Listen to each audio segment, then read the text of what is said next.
Hello everyone and welcome to my channel.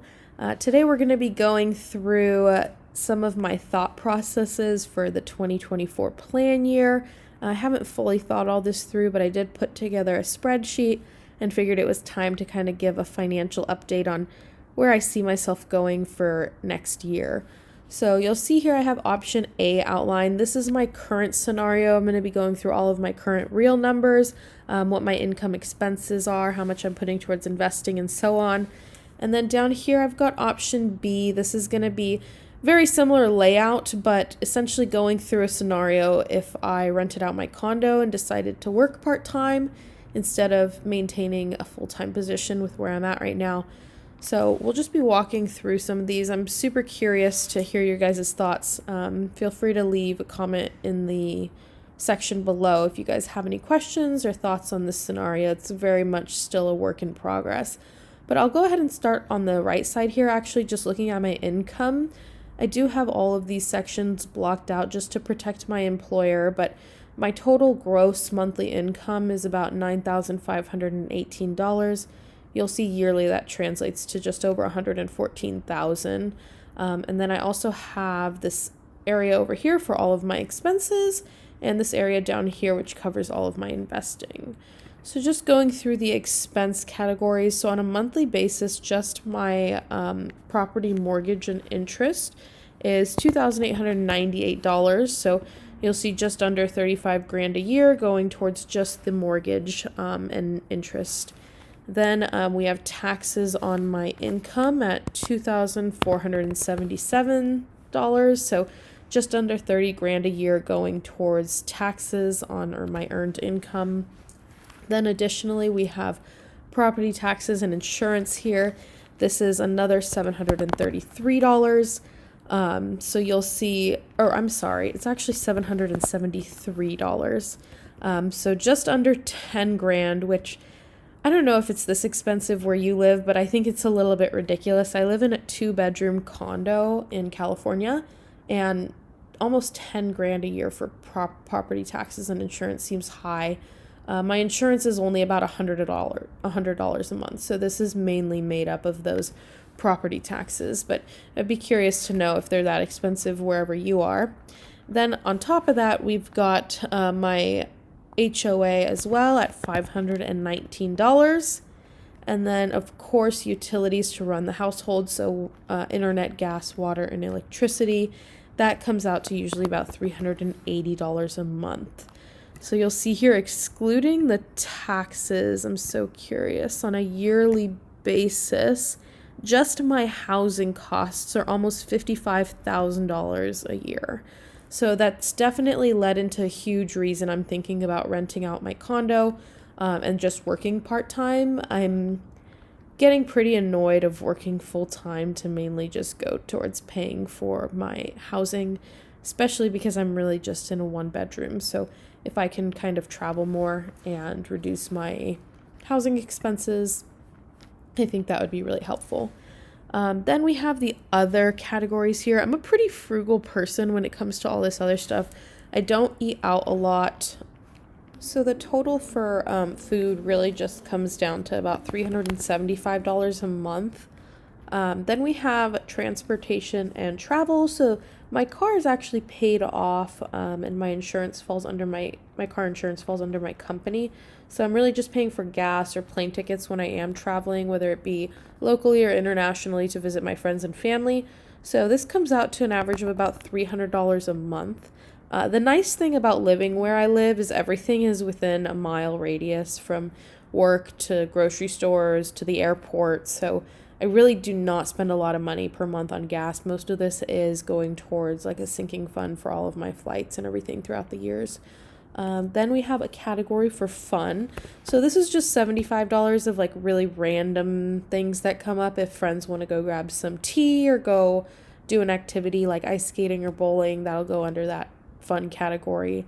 Then I am a huge coffee person, so I allow myself to have $50 a month just to go towards coffee, and that's very necessary. I've tried to cut that out, and I just find so much joy and happiness in having a cup of coffee in my hands that it's worth $50 a month.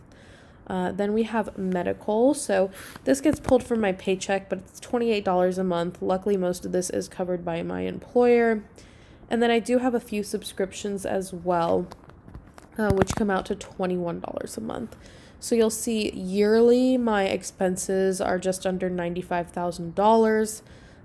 Still below the income here. So I'm going to go ahead and jump into the investing. The rest of this will get invested. So on a monthly basis in my 401k, I'm putting about $834. So just about 10 grand a year going towards my 401k that I'm contributing to.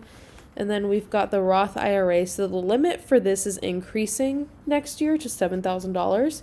So that's about $583. There's some rounding issues there, but you get the point. It's about 7 grand a year that I'll end up putting into it.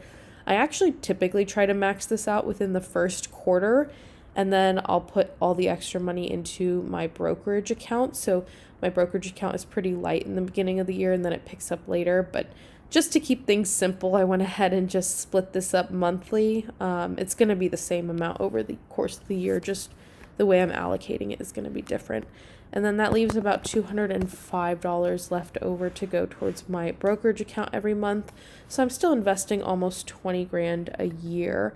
If I click on these, you'll see that does total $114,216. So our investing and our expenses does equal our total income. So we're all set and checked off there. That's great.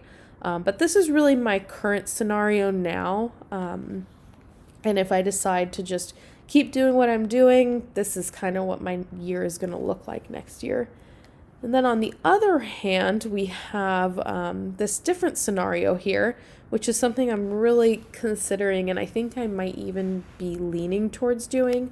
While this is a channel about building my wealth and kind of my journey, I definitely feel like I have put in so much work in my early 20s, and it's maybe time to take a little bit of a step back and really enjoy my life. I've been working since I was 16.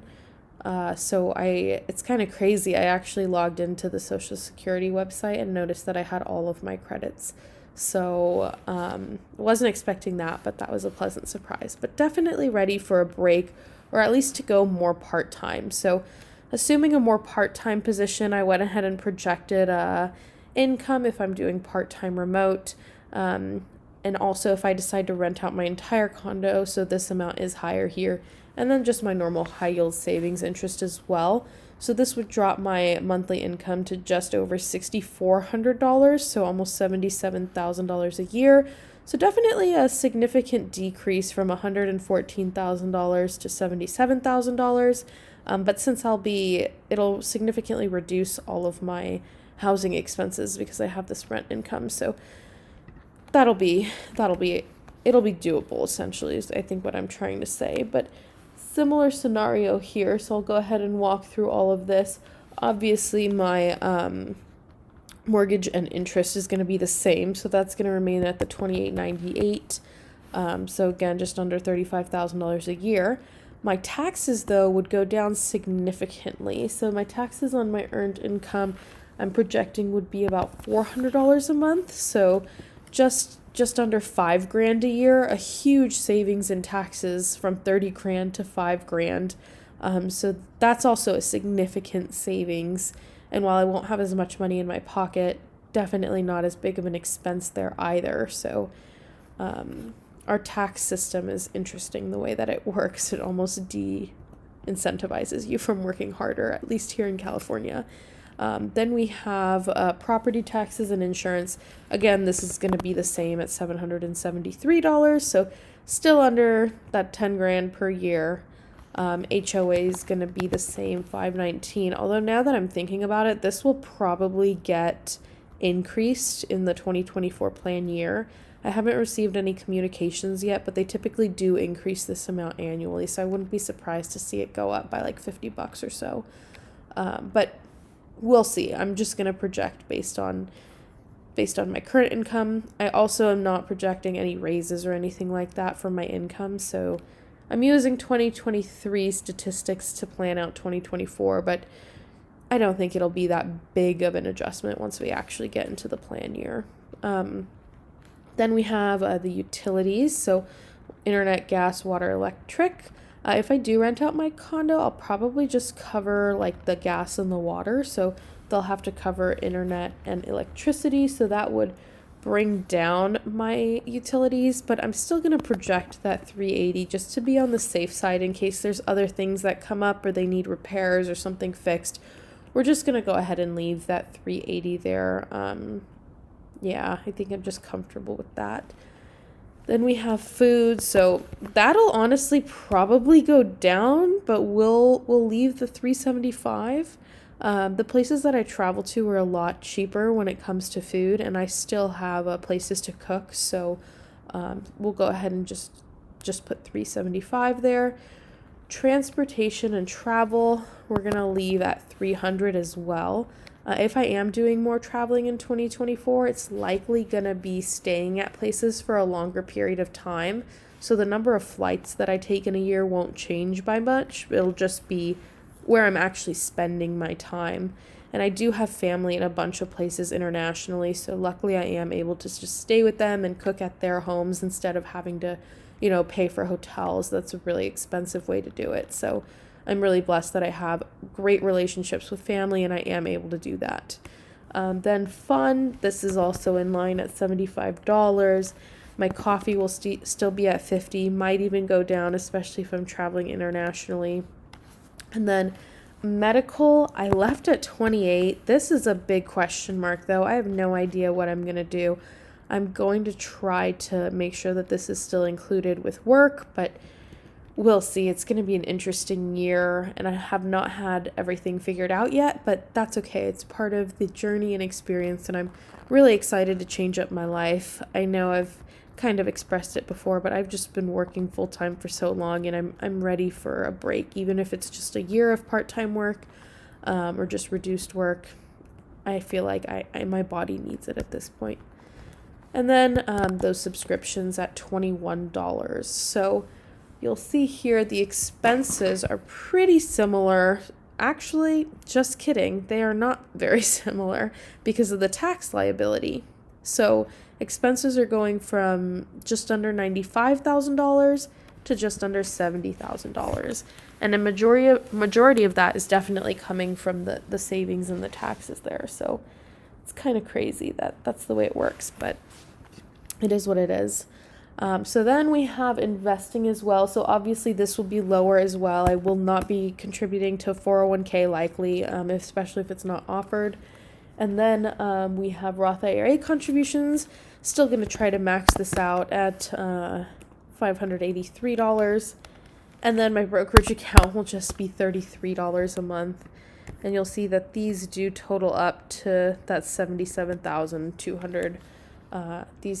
It's a slight rounding issue. It totals up to $77,220. So there's $4 throughout the year. That's probably going to go here. So we'll consider it even out. But yeah, these are kind of just the ideas that I've been playing with over the last few months. I'm really curious to hear your guys' thoughts. If you like these kinds of updates, please let me know. Feel free to give this video a thumbs up and subscribe for more. I'm really excited for this year overall though, and can't wait to catch you guys up soon. Thanks for watching.